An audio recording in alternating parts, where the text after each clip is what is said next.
시작하기 전에 그 전체적인 이제 주제를 먼저 살펴보는 시간 갖도록 할 텐데요. 그 지난주는 용서에 대해서 우리가 함께 이야기를 나눴었죠. 근데 이번 주에는 예수님의 반전의 역사에 대해서, 예수님께서 일으키시는 그 반전의 역사, 그것에 대해서 말씀하신다는 사실을 확인하시고 본문을 읽으시면 도움이 되겠습니다.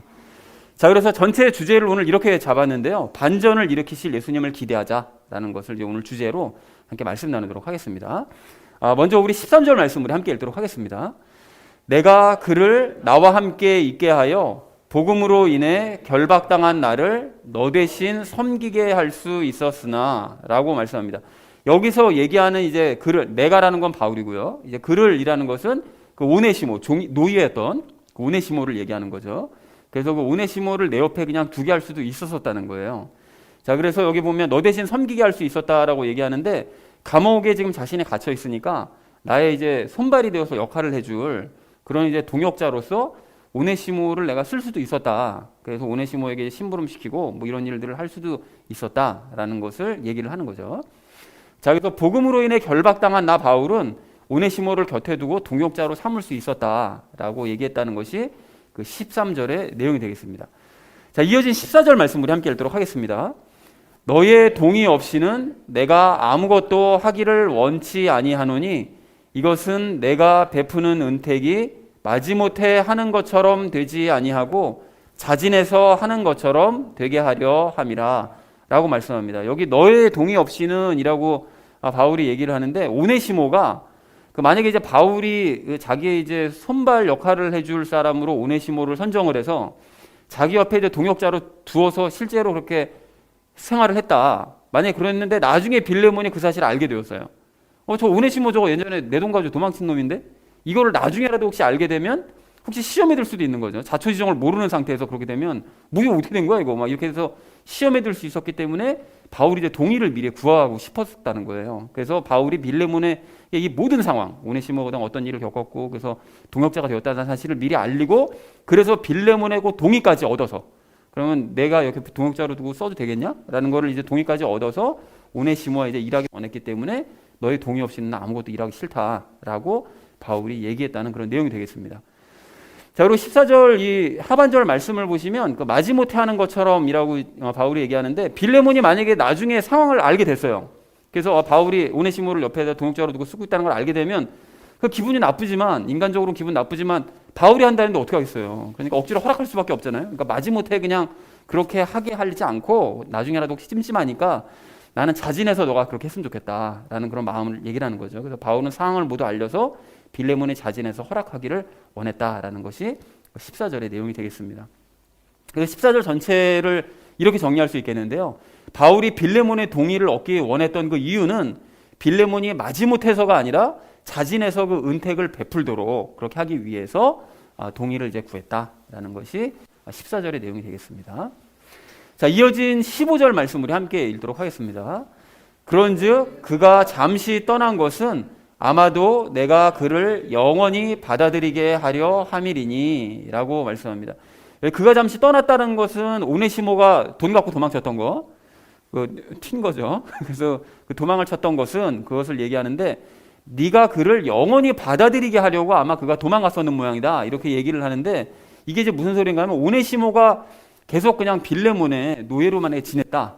만약 그렇게 한다 그러면 당시에는 그냥 노예 사고 팔고 이러는 게 아무런 일이 아니었거든요. 그냥 물건 사고 팔듯이 노예를 사고 팔았기 때문에 오네시모를 그냥 팔아버려가지고 언제든지 헤어져서 뭐 걔랑 뭐 모르는 사이가 되고 이럴 수도 있는 관계였을 텐데, 걔가 오네시모가 도망쳤다가 회심해서 영적인 동역자가 이제 돼버렸기 때문에 영원히 함께할 형제로 이제 받아들이게 되었다. 너나 나나 그가 영원히 우리와 함께 동행할, 천국 가는 그날까지 동행할 그런 형제가 됐다. 그러니까 걔가 도망친 것이 그냥 뭐 나쁘게만 볼 게 아니다. 이렇게 결국은 우리와 함께 있게 하기 위해서 하나님께서 하신 일 아니겠냐라고 바울이 이제 얘기를 하고 있습니다.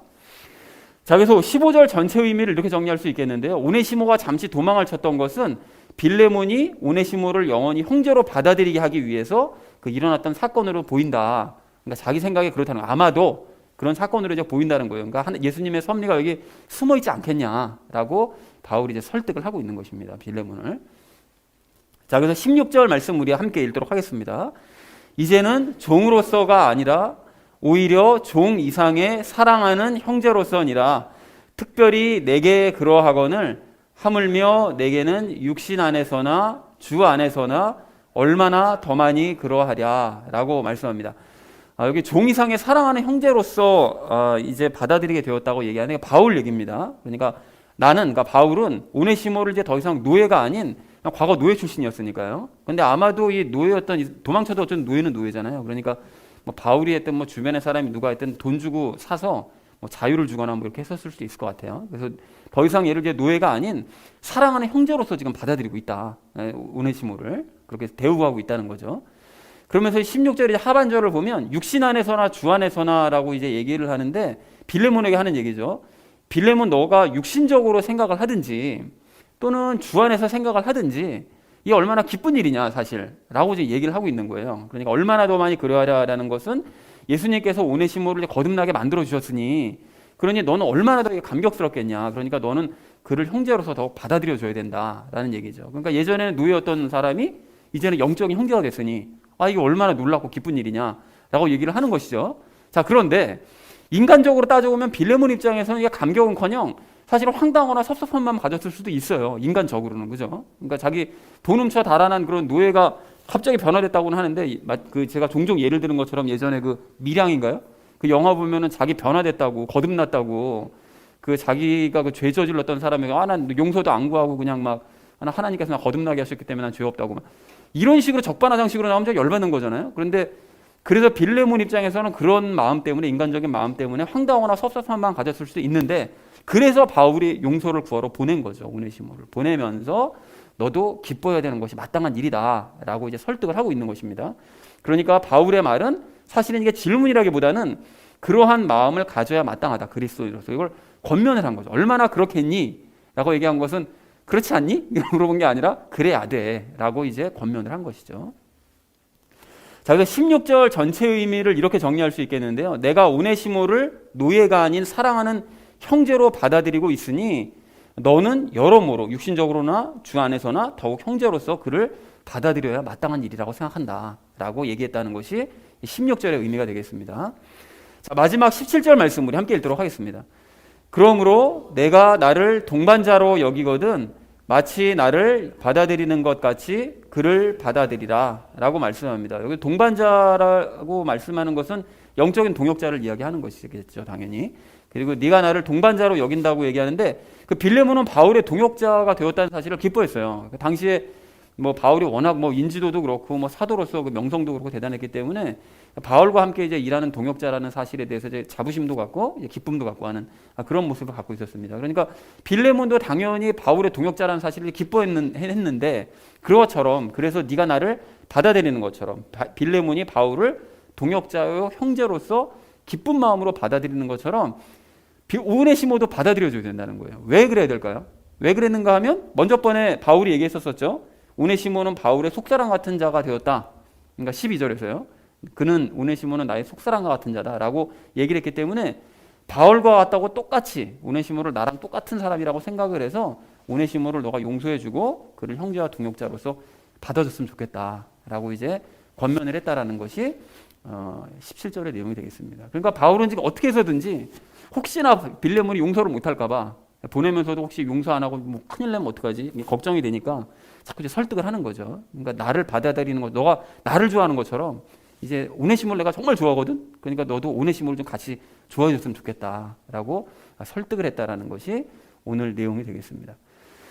자, 그래서 17절의 전체 의미를 이렇게 정리할 수 있겠는데요. 그러므로 빌레몬 네가 나 바울을 영적인 동역자로 여겨 나를 형제로 받아들이는 것처럼 오네시모도 같은 동역자로 여겨서 그를 사랑하는 형제로 받아들여 주어라 라고 간청을 했다는 것이 17절의 내용이 되겠습니다. 자, 그래서 오늘 본문 말씀을 이렇게 정리할 수 있겠는데요. 나는 오네시모를 동역자로 삼을 수 있었지만 먼저 그 빌레몬의 동의를 얻기를 원했다라는 것이 14절까지 내용이고요. 오네시모가 잠시 도망을 쳤던 것은 영원한 형제가 되려고 일어났던 사건이니까, 그러니까 너에게는 더욱 특별한 의미가 있지 않겠냐라고 얘기하는 것이 16절까지의 내용이 되겠습니다. 그리고 그러니까 나를 동역자로 네가 받아들이는 것처럼 오네시모를 형제와 동역자로서 좀 받아줬으면 좋겠다라고 얘기를 했다는 것이 17절까지의 내용이 되겠습니다. 내용이 뭐 어렵진 않죠. 그리고 이제 그 구구절절 이렇게 딱 느꼈을 때 바울이 막 이제 빌레몬을 어떻게든 이렇게 좀 잘 마음을 좀 풀어주려고 막 이렇게 노력하고 막 하는 것이 그런 모습이 막 눈에 보이는 것 같습니다. 자, 그래서 마지막 결론을 우리 이렇게 맺으려고 하는데요. 그러니까 반전을 일으키실 예수님을 기대하자. 오네시모를 완전히 변화시키신 그 예수님. 왜 그렇게 변화시켰는지 그 섭리가 깔려 있는 것처럼 항상 그렇게 반전을 일으키시는 우리 예수님을 기대하는 마음을 갖자를 결론으로 이제 나머지 이야기를 요 주제를 가지고 삶에 적용하면서 나머지 이야기 함께 이야기 나누도록 하겠습니다.